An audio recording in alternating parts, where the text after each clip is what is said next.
একজনে প্রশ্ন করবা, আমি স্কুলে পড়লেও কি ইবাদত, আমি ডাক্তারি পড়লেও কি ইবাদত?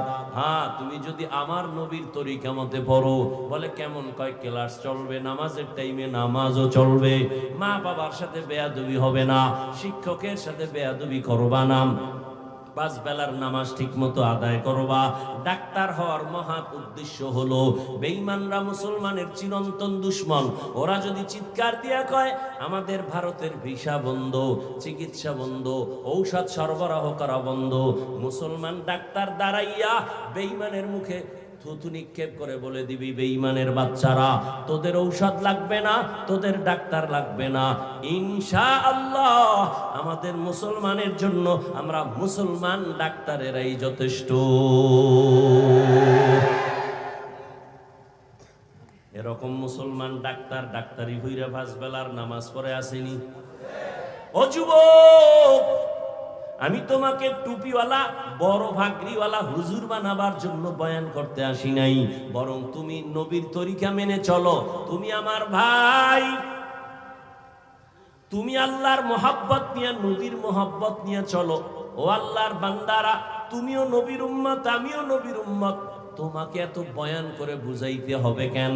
হিন্দুদের বুঝানোর দরকার, খ্রিস্টানদের বুঝানোর দরকার, ইহুদিকে বুঝাইয়া বয়ান করা দরকার। তুমি তো আল্লাহ মানো, নবী মানো, কোরআন মানো, হাদিস মানো, তোমার এত কষ্ট হবে কেন বুঝাইতে? দাড়ি রাখার জন্য তোমাকে বয়ান করা লাগবে কেন?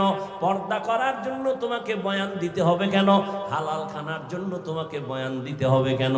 এর একমাত্র কারণ তোমার অন্তরে আল্লাহর আযাবের ভয় নাই।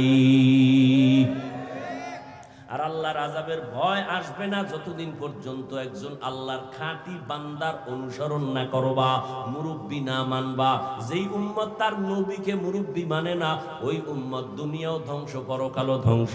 যেই উম্মতেরা উলামায়ে কেরামকে মুরব্বি হিসাবে মানতে চায় না, ওরা দুনিয়াতেও বরবাদ, ওদের আখিরাতেও বরবাদ। এই যে যত বেয়াদবিমূলক কথা বলে, যত বেয়াদবিমূলক ফেসবুকে লেখে, সবগুলো খুঁজা দেখেন, এটির একটারও মুরব্বি নাই, সবগুলো বেয়াদব।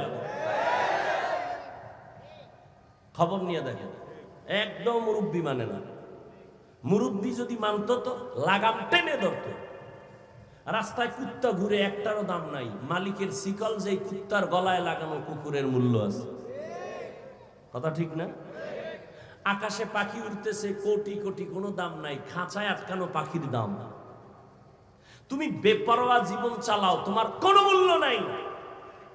কিন্তু তুমি যদি মালিকের কালেমার রশি লাগায়া আল্লাহর প্রিয় বান্দাদের পরামর্শে